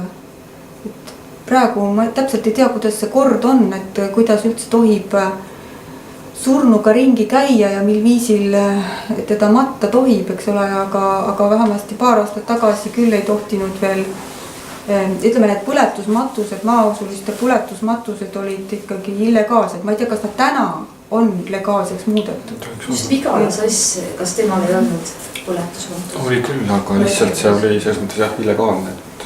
Seaduse järgi ei oleks niimoodi tohtinud käituda. Et riida peal põletada surnukeha, et seda vist ei tohi veel, jah. Igal juhul jah. Aga mis seadus seda reguleerib? Sellele ma jään vastuse võlgu, aga reglementeeritud on see, mis kehaga peale surma tohib teha. Et iga inimene ei tohi tõesti võtta ja sellega midagi toimetada, vaid selleks on spetsiaalsed institutsioonid, eks ole, kes siis toimetavad. et krematooriumis sa võid teda põletada, aga et sa iseenesest paned talle tule otsa, seda ei tohi. Et seal näiteks mingid sanitaar, mingid nõuded või midagi sellist. Näiteks Rootsis on ju seadus, et sa ei tohi lahkunud tuhka säilitada omal kodus. Ma ei tea, mis seadus ta reguleerib, aga sa ei tohi, nad aeg-ajalt isegi kontrollivad, et sa pead ta kusagile viima, maha matma või kusagile urni seina või kusagile panema, sa ei tohi seda kodus kamina peal säilitada näiteks. Seadus juba keelatud. Meil seda ei ole. Meil ei ole, aga näiteks seal on, eks ole, et päris kummaline. Aga miks see põletusmatus üldse on näiteks maavalla või mis selle põletusmatuse nagu eeldab? Ideoloogia. Kas ta on kuidagi selle hinduismiga seotud, kes ju ka põletavad oma surnud? Muinaseestlased ka põletavad. Jah, et see on ikka pigem sellest, et järgida võimalikult palju autentseid kombeid, nii palju kui palju on võimalik välja lugeda ajalooallikatest, eks, et eks nad ole inspiratsiooni ikka sealt saanud pigem. No inspiratsioon, aga mis see kunagi oli? Mis see tegelikult ideoloogia selle taga on hästi raske öelda.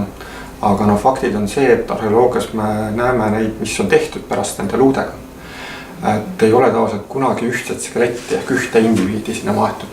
Vaid need luud, kas on siis hiljem või mingisugune aja jooksul, pannakse kokku teiste indiviididega. Et see kogukondlik arusaamine, et see on jälle mingisugune spekulatsioon, eks ole, et kas on siis kogukondlik hing, et sul on tähtis see, et on mingisugune klann, et see indiviid saab mingi klanni osaks. Sest ju tihtipeale ei maetud või ei põletatud tegelikult kõiki ühiskonnaliikmeid, vaid väga väikest osa, nii-öelda eliiti siis ainult. Et need luud on, jällegi see periood on nii pikk, 1000 aastat, eks ole, mis me võime seda enne kristliku traditsiooni nagu vaadata, et siin on jällegi selles ajas on väga muutuvad ja seda, see on väga keerukas spekulatsioon. Väga põnev. Jätka. Aga kui siis osa ütlesite, et põletati, mis osa võeti niisama siis? Sellest ei jäänud jälgi. Selles mõttes, et ongi, et väga suur osa populatsioonist tegelikult maeti või kuidagi tegeleti nendega pärast nii, et see meieni ei ole säilinud. Ja Eesti mullastik on ka selline, mis konterit hästi ei taha nagu säilitada, et just Põhja-Eestis, kus on see pae osa hästi suur, et kuskil liivastel pindadel säilib luu palju paremini. Võib-olla üleneid lihtsalt maapalvedega? Oot, see on ka see, et tegelikult paljudes perioodides me ei näe, et need luid oleks põletatud. Me näeme, et need luud viidi pärast järelikult nad enne kas siis kõdunesid kuskil või kuidagi teistmoodi võeti see pehme kude sealt luude pealt maha, et need luud läksid ja jällegi osa luid ainult viidi sinna. Et enne midagi tehti nendega ja see, kus nad siis maeti mingitesse siis tarandkalmetesse või teistmoodi, eks ole, sinna käävastesse, liivakäävast alla, eks ole. Oli see, et see oli juba järgmine tseremoonia, järgmine mingisugune etapp. Ja siis jälle tulid jälle mingid uued matused, kus eelmised luud või see tava siis kasutati varasemaid neid luid uuesti ära. Et kogu aeg nagu jälle uuesti tegeleti nendega. Et see on niimoodi, et pandi maha ja siis enam ei puudutud, vaid võeti uuesti üles ja jälle hakati midagi tegema. Ja pere, mingid säärекondid näiteks korreti kokku. Mitte säärекondid, see on täiesti erinevad, ongi, et algsed arheoloogid alati arvasid, et me peame kuidagi ühte kohta. Tavaliselt on see, et kui sa leiad mingisuguse tarandkalve, mis iganes, sul on kondid täiesti laiali puistatud. Kõik ka need panused, mingisugune tehted, mis iganes või relvad või toidunõud või ka siis arvatakse, et sööki jooki toodi ja need on pihustunud täiesti laiali igale poole. Ja siis, kui mingisugune perioodil me näeme, et mingisse kohta on kokku pannud need, ehk nad on pandud mingi suurne või midagi muud, siis arvati, et see on nähtavasti ühe indiviidiga tegu. Ja nüüd, kui on hakanud antropoloogid, ehk kes tõesti luustikku suuvad indiviidi nagu määrata ja hakanud määrama neid luud, siis tuleb välja, et need on täiesti erinevatest indiviididest kokku pandud. Et ei ole ühte indiviidi, et see kujutlus, et mingil hetkel inimesi maeti nagu isikuna, eks ole, see ei olnud omane. Et see on kogu Soome-Ugri aladel on see, et see kuidagi pandi nagu kogukonda, et see indiviidi on tähtis, kogukond on tähtis.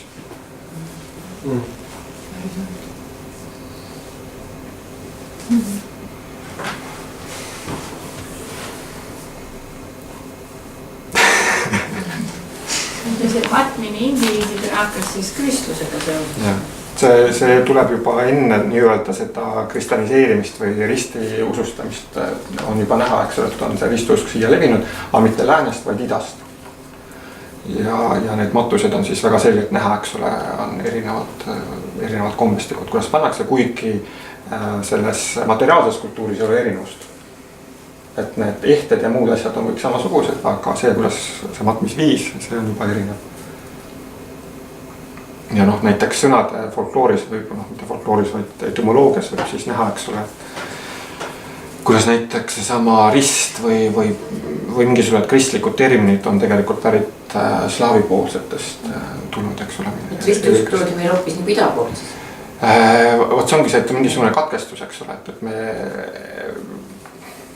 jällegi ma ütlen, et see on spekulatsioon, eks ole, et mingisugune kihistus on täheldatav, mis ei ole tulnud lääne poolt, ei ole selline toodud mõõga ja selle jõuga, vaid on juba varem omaks võetud, eks ole, ja mingisugused märgid on see juba varasemast olemas. Aga ilmselgelt ei saa öelda, et nüüd kõik siin olid mingisugused võib-olla indiviidid, kes uskusid, võib-olla olid mõned väikesed kogukonnad kuskil, aga mitte üleüldine, eks ole.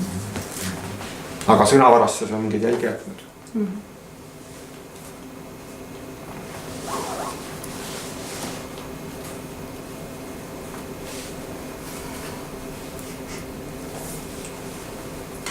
Kas on veel mingeid küsimusi? Ja te mainisite siin nüüd seda väljendust asenduskristlus, et mida te selle all mõtlesite, et mul ei saa natuke aru saanud?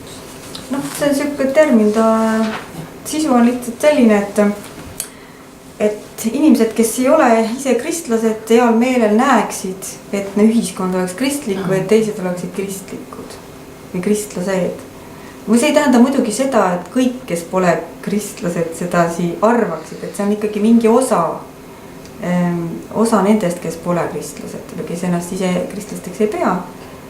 Mingi osa nendest jah leiab, et kristlus võiks olla ühiskonnas nähtavam või kuidagi tegusam, rohkem olemas. Ja et ta võiks olemas olla, kas või tagavarakski, et äkki läheb vaja. Tähendab, need on väga erinevad, seda suhtumist on nagu väga erinevat, aga selle üldine nimetus on jah see, et kuigi ma ei ole, siis ta võiks olla ühiskonnas. Aga tänapäeval on hästi levinud ka ju usk kaitseinglitesse igasugused vistavad inglid, et kuhu me selle siis võiksime liigitada? Uusvalitsus kõik. Jah, eks ta asenduskristlus, mul tekib see seos, et kas see oleks asenduskristlus? Ei, asenduskristlus on see ikka, et teised olgu, aga mina ei ole. Kuidagi teistele suunad. Nagu ise enese kohale. Et need inglid muidugi katoliikluses on, ütleme, selle kaitseingli idee või ütleme, just inglite idee on olnud rahvalikus katoliikluses kogu aeg olemas, aga tal protestantlikus kristluses üsna harv ja ühesõnaga pigem on see tänane ingli kultus ikkagi jälle uue vaimsuse kaudu siia tulnud. Et ta ei ole mitte nii väga igal juhul kindlasti mitte luterlusest tulnud, eks ole. Aga ütleme seda inglit, ütleme mingisugune ingli kujude populaarsus või ka usk inglitesse on levinud nii kristlaste seas kui täna, kui ka siis uue vaimsuse keskkonnas on see samuti levinud. Osadel inimestel, osadel kristlastel ja osadel siis neist, kes selles uue vaimsuse kultuuris tegevad on. Jah, jällegi, et mitte kõikidel kristlastel, mitte kõikidel neil, kes uues vaimsuses osalevad. Aga jah, et ta on levinud siis mõlemas paradigmas, nii kristlikus kui uue vaimsuse paradigmas täna see usk inglitesse, eks ole. On ju kaitseinglid ja on ju, räägitakse palju ka ilukirjanduses nagu surmaingli puudutusest ja niisugust sellest kõigest. Ei eks ta ole algupäraselt kristliku päritolu ja pigem sellist katoliikliku päritolu.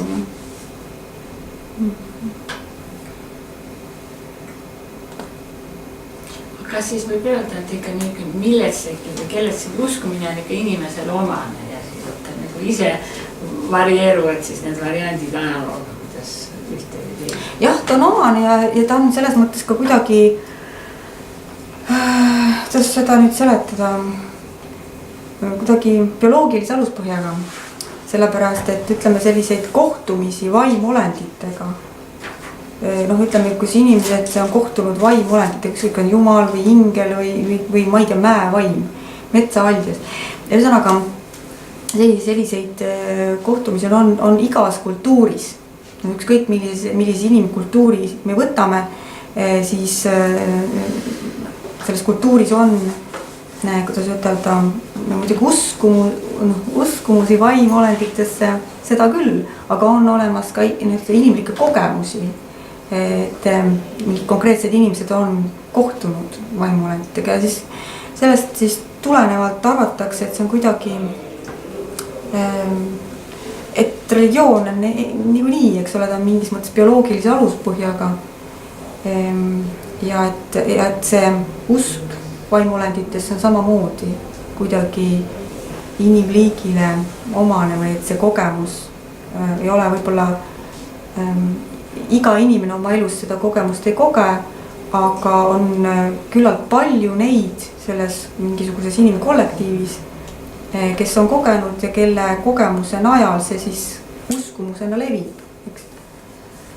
Või et uskumusena levinud. Kuidas te neid kogemusi seletate? Selgitate?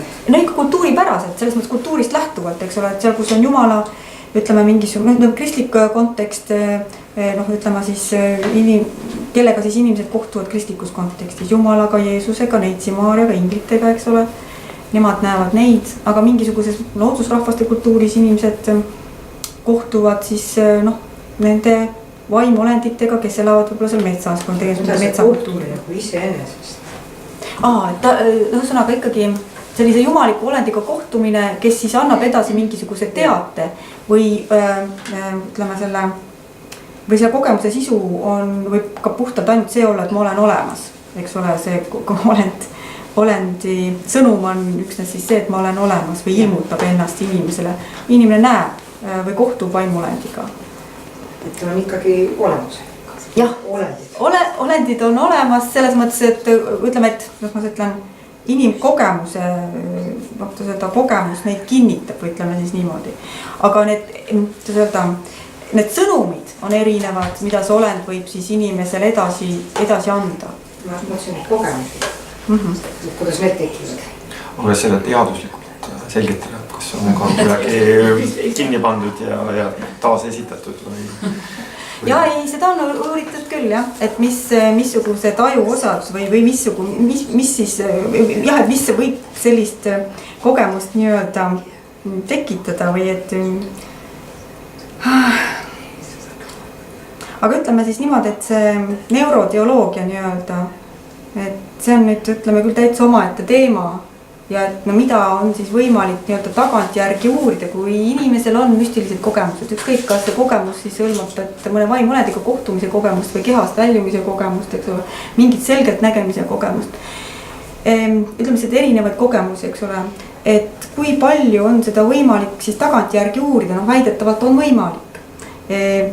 Või kui palju on võimalik neid kogemusi tekitada, eks ole. Ja noh muidugi on psühhedeelseid aineid, millega neid kogemusi on võimalik tekitada, aga kui palju neid on siis uuritud laboratoorsetes tingimustes ja noh, neid on uuritud, eks ole.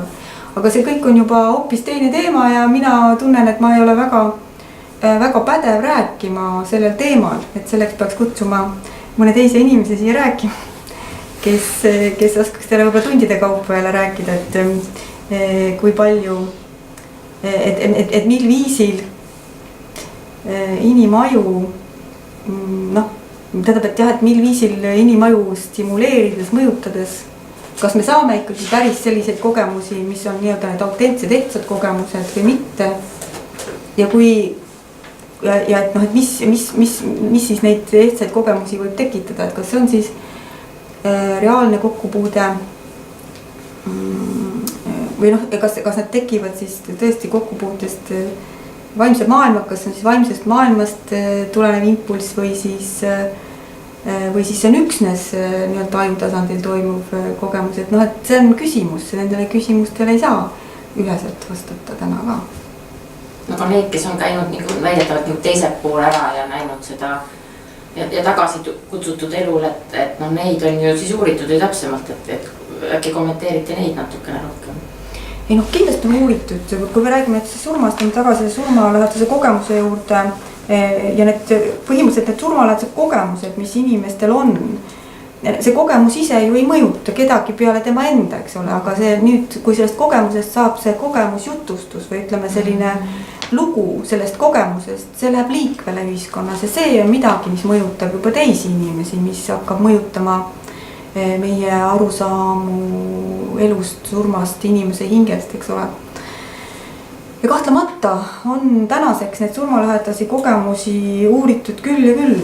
Jällegi väga suur ja väga lai valdkond, ma ei tea, teil siin ühtegi loengut selle teemal tuleb surnust tõusmine, kus tuleb rääkima inimene, kes ise on midagi sellist kogenud ja siis püüab seda selgitada üks arst. Ma ei tea, kui pädev ta sellistes asjades on, et ta püüab lihtsalt bioloogilises meditsiini mõttes nagu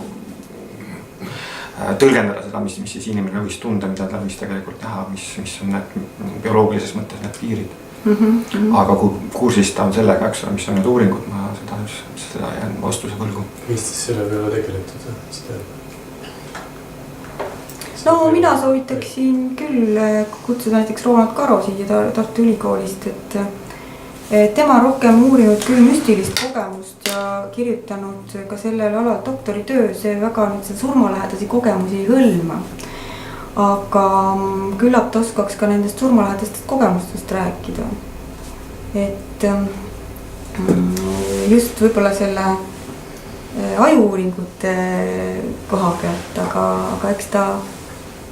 ega seal mingisugust ühest vastust tänaseks küll ei ole välja koorunud. Et mis ta siis täpselt nüüd on, et kuhu me saame selle nähtuse taandada, see ei ole, seda kindlasti ei ole tänaseks välja kujunenud mingisugust sellist väga kindlat ja veendunud seisukohta. No siin on ka see teema, et kui me lähtume ainult ajuuuringutest, siis me vaikimisi eeldame, et see on tegelikult ettekujutus.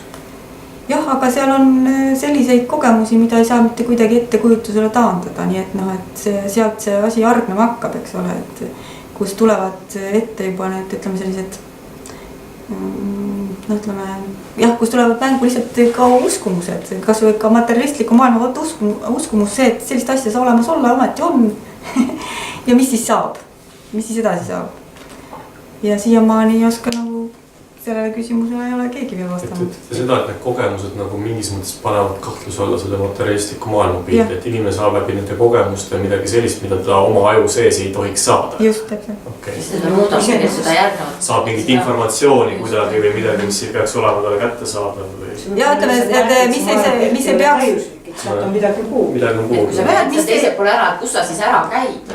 Ei no, et mis ei peaks olema talle kätte saada sellises seisundis. Ehk ta siis saab informatsiooni asjadest, millest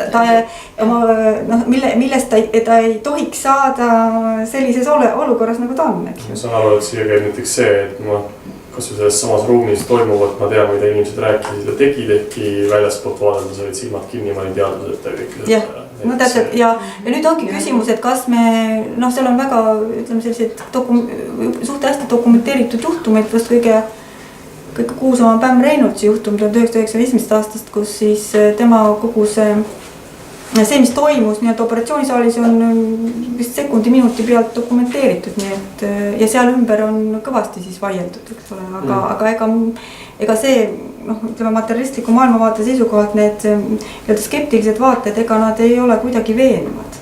Noh, selles mõttes, et need on ainult oletused, eks ole, Pämmi kogemus on nagu on, tema rääkis just kindlaskõneviisis, et nii see oli ja tõepoolest see informatsioon on kontrollitav, et nii oli. Aga noh, skeptikud, kes seda ei taha sellega leppida, siis ega nemad ei oska muud öelda, kui et äkki oli nii või äkki ta tegelikult, et seal on väga palju sellist oletamisi ja arvamusi, aga mitte midagi ei saa tõestada. Noh, vastupidist ei saa tõestada sellele, mida tema väidab. Et jah. No jaa, aga need kogemused on niimoodi, et võivad olla ka sellise inimesel, kes ei tea ennem sellest midagi, et see kogemus tuleb inimesel enne ja ta pärast võib-olla saab teada, et niisugune asi võis olla. Ei, seda muidugi. Nii et noh, ma nagu oma lapsepõlvest mäletan. ja ega keegi tänapäeval ei pandagi neid kogemusi selles mõttes kahtluse alla, et enamasti neid inimest ei arvata, et nad valetavad või on välja mõelnud, et neid kogemusi ikkagi võetakse tõsiselt nii-öelda mõlemad vaidluspooled võtavad kogemust kui sellist tõsiselt. Näiteks kui on lapse kogemus, et laps ei tea ju sellest midagi veel, et see kogemus tuleb enne ja võib-olla alles 10-20 aasta pärast ta saab teada, et selline kogemus võis olla. Et ta enne siis kogemuse saamise hetkel ei teadnud midagi, et see ei saa nagu ta ei saanud nagu seda endale ette kujutada, kuna ta ei teadnud, et selline seda on öelda, kui meie oleme näiteks lugenud seda, et kui sa lähed sinna teispoolsusse hakkad ära minema, et sa näed tunnelit ja nii edasi, et me oleme lugenud ja me teame nagu seda, siis sa konstrueerid selle oma peas äkki selle sama tunde, eks ole, et laps, kes ei tea seda, et ta siis kirjeldab ühel hetkel seda sama situatsiooni. Mina lapsena näinud seda tunnelit ja ka see 10 aasta pärast teadnud, et niisugune tunnel on olemas. Ma viisin nüüd 2 asja kokku, et see ei ole et inimene ei saa seda ette kujutada, millest ta midagi ei tea, et kui täiskasvanu näeb, siis ta võib seda ette kujutada. Siin võib alati öelda, et me oleme seda infot kuskilt saanud, aga me ei ole seda teadvustanud. No jah, aga sel ajal nagu ei räägitud ka eriti sellest ja see jutt tuli nagu hiljem. Et nagu Stagna ajal sellest nagu eriti ei räägitud. No ja kui sa oled laps ja saad selle kogemuse, siis seda vähem tõenäoline, et sa oled nagu seda väga palju kuulnud, eks ole. Et see ei pruugigi olla kultuuriliselt, et see kogemus tekib kultuurist lähtuvalt, et kui tal on isegi mingi bioloogiline alus, et aju töötab meil suures osas kõigil sarnaselt, et me võime sellise üldplaanis saada selle kas või selle sama tunneli põhjal või midagi sarnase. No siin on väga hea bioloogiline seletus sellele, kuidas see tunneli efekt tekib ja edasi, et see võtab nagu kogu selle müstika selle küljest nagu ära, eks ole. Ei, miks ta peaks võtma, minu puhul küll nagu üldse ei võta. Et see, mis on kuidagi bioloogilise aluspõhjaga, ei tähenda, et sellele saab pigem ei tea jah, ma nagu pigem siit edasi ei lähe, et see on juba teine teema jah. Et on ju pigem müstika see, et inimene sellisel viisil loodud on. Ja sellisel viisil loodud tajuma või kogema sellist maailma. See on minu meelest müstika. Aga ma ei tea, meil on vist nüüd aeg täis ja... Jah, on veel mõni küsimus? Aga siis ma tänan, väga huvitav vestlus oli ja ootan kõiki 2 nädala pärast uuesti tagasi. Ma ei mäletagi, mis see teema on. Eutanaasia ja mingi see sama teema. Väärikas surm, jah? No, mingi sama teema. Väärikas surm oli jah. Mis see ongi ja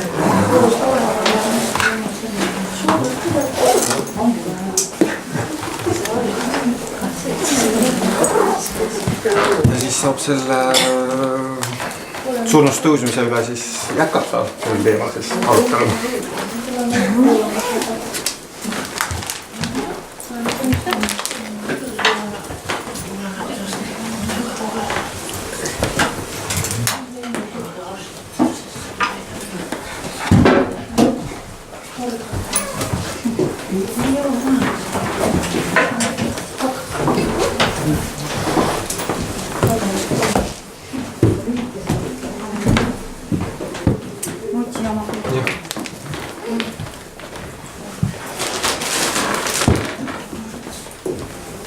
Aga mingi pulk on sul veel?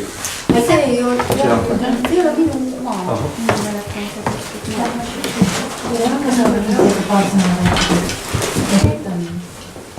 Meil on tegemas rahvas sellist asja, Nägemist. ja see on korra puhusin popapopikana. Kas näiteks teie oleksite valmis tulema meile siin ükskord rääkima ka sellest samast, erinevad usundid, kuidas nad suhtuvad sellesse, mis saab pärast surmaks. Et meil on just tegelikult praegu selline, et meil on sellist asja, kui ta on pisut aega kauem pikini peaga. Et meil on see praegu, meil on nagu, siin on nagu näha, kes meil on käinud ja kes meil on nagu tulemas ja meil on täpselt 2 nädala pärast ongi näiteks see sama eutanaasia ja ravitahe ja selline asi ja meil tuleb rääkima sealt Eva Antson, kes on Tartu Noortearstide Ühendusest ja siis Inna Mölder, kes on onkoloogiahaigla psühholoog, eks ju, kes ka puutub kogu aeg sellega nagu kokku, et just täpselt see, et ja kuidas see ravitahe või see eutanaasia, kuidas ta on nagu seaduslikult meil nagu mõjutatud.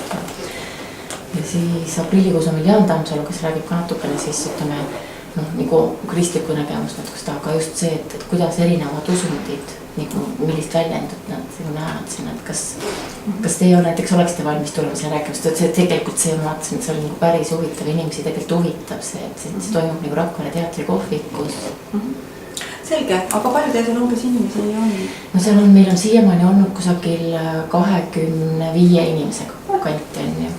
Et selline, ma jätaks teile oma selle visiitkaardi, et äkki kui teil... Aga siis ühesõnaga lihtsalt kirjutage, aga lihtsalt kirjutage mulle